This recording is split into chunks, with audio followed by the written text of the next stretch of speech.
Okay, and what it turns out is, with cells, you want to sit there and count cells, and research is now at a level where you're trying to manipulate cells. So you want to know how a cell works. Once you know how a cell works, then you can sit there and control how the cell performs much better. And one of the ways of doing it and going through and manipulating cells on an individual basis is that they found out, so I don't know if you actually have seen these before, okay? You'll see that when the sun shines over the curtain, okay, you sort of see these dust specks.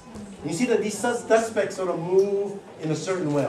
Well, they find out that if you have two laser beams that intersect, okay, if the laser beam power is, if it's too powerful, of course, you'll cook the cell and then you know, fried cell eggs, but you try to control the power as well as you can, but at the intersection of the cell, if you actually, at the intersection of the light beam, if you actually lock the shell, you can actually move the cell around at will, at the way you are. And that's what this is, this device, an optical tweezer, okay, and you can walk. Next. So these are sort of neat stuff, okay? Holographic data storage. Data storage is going to be one of the huge problems in the future, okay? As you can see, as the internet gets faster and faster, right? Now, you know when I started all of this, just to sort of date you. So it's funny, I tell the students when I start all of these things, okay? I was able to go into IBM once, they called me, and during that time they thought that magnetic media was finished, was done.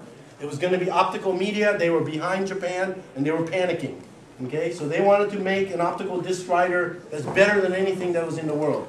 Okay, the disc writer is about the size of, well, about half the size of this room. Okay, and it was interesting to work on that. But they thought magnetic media was gone. At that time, the disk drive, the biggest disk drive that IBM was making was only 400 megabytes. Okay? This is where technology occurs, and it's interesting. It's a self-feeding mechanism.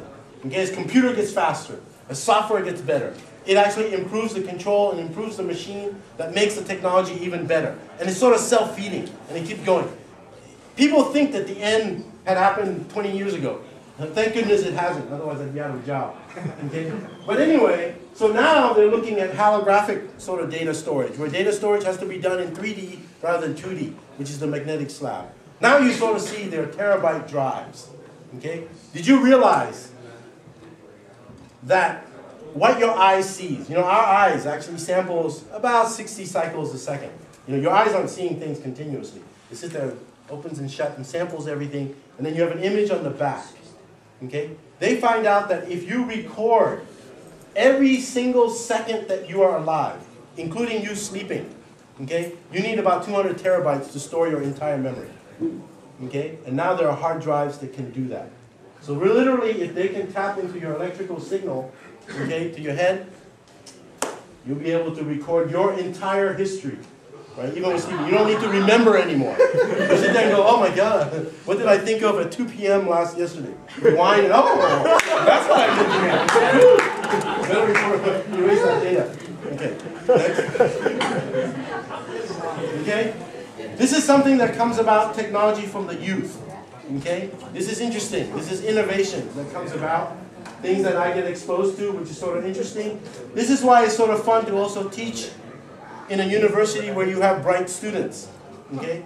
But these come from younger students, not the older students, okay? Education actually hinders your creativity, believe it or not. That might be just my fault. Anyway. And why? Because if someone came to me and told me, you want to build a motorcycle with one wheel, I would sit there and go, why would you want to do that? That's not going to work. And then of course the student will sit there and go, oh, you're an idiot. And then he goes on. So go ahead. The interesting thing is, this is invented by an 18-year-old.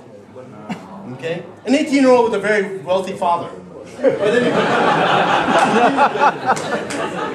And what it is, I don't know if you've seen the Segway. You've seen the movie The Police and the cops, they ride a Segway? Yeah, this goes once further. It's actually a unicycle. Segway, yeah, he sort of cheats a little. There's actually 2 wheels. But it's supposed to be a powered unicycle, which is pretty nice. Okay, anyway, next.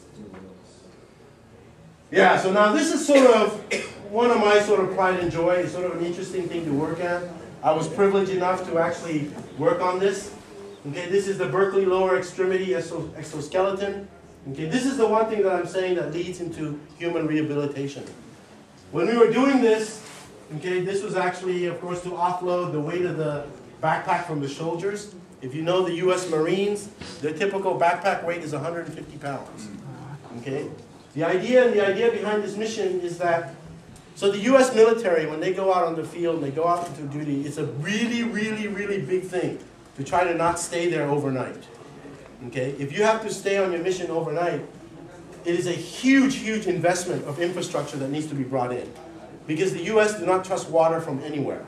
Okay, so they ship their own water out there, as well as everything else. Also, so the idea is, the soldiers can march, but if they march for a certain amount of time, they get tired by the time they get there. So they have to rest, they have to sleep. And that's because they carry the 150-pound weight. So what this robot does is that it is worn by the soldier, and it is to offload the 150 pounds from him. So it is as if you and I walking without the load, but it has all the equipment. And it does work that. I was actually fortunate enough to actually wear that. And then you get silly students that sit there and go, oh, okay, while I have it on, they turn it off. And me, I can't carry 150 pounds. That's what I'm saying, like, turn it on, turn it on, turn it on. What? Can't hear you. Turn it on, turn it on. Then they turn it on, and then all of a sudden you're like, oh, yeah. Next. I'll show you the video. Yeah. Just so that you know it's real. I didn't just draw it. So this is one of the students. Now obviously now you know what the application is for. He's wearing fatigues. His headphones on, talking to the microphone. What his 150-pound is, and again, here's where alternative energy is still absolutely necessary. If you notice that, that's a lawnmower engine in his back that we need to run to run the hydraulics that are on the legs. Okay? This technology probably would not have been possible 20 years ago. Okay?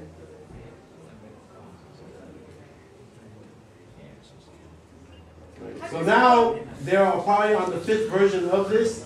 It is about to go into clinical trials. I would say either end of 2011 or 2012 it will actually go into clinical trials. So now what happens is with the exoskeleton, they've made full functioning prosthetics so that soldiers that have lost both their legs can actually get up and walk off of their wheelchair. Okay, off of the exoskeleton. So the interesting thing about this research is, up to this point in the research, the big thing before we did this, what was the new aspect of this is, if you'll notice that robot and the human, the two workspaces, right, do not interact. Okay? If the human workspace has to interact into the robotics workspace, guess what? We turn the power off the robot. Okay? I mean, we can choose to turn the power off the human, but then it's much more difficult to turn him back on. So we need to turn the robot off and then turn the robot back on. Okay? But in this one, in this area of research, what became tricky is we went totally the opposite. The robot space and the human space has to be one. Okay? And we have to design a robot that is strong enough to tear your leg off. And then, of course, the students had me wear it during the prototypes. And you have to make sure it doesn't tear your leg off. Okay? The robot does not know where the human is at all. Right? This is one of the regulations of the soldiers of anything that goes to the military in the U.S. is you don't want to touch the uniform. Okay? That's another group that's doing that. And you don't want to tell them how to design the uniform. So we can't put sensors on the uniform. Soldiers have to get out of this thing as fast as they can. So we can't have them strap anything. So here's where students become brilliant and clever. One, I'm not a snowboarder. Right? So I don't know anything about snowboard clips. But students do. Okay? They snowboard all the time. They say, hey, we can use the snowboard clips. You know how fast you can get out and get on with the snowboard clips? And that's what we did. So we modified snowboard clips onto this. We asked permission from the military, and they say, yeah, okay, you can modify the boots. That's all right. But no, and then nothing else. Nothing else on the soldier is attached to the robot. The robot itself is fully sensorized, so it knows when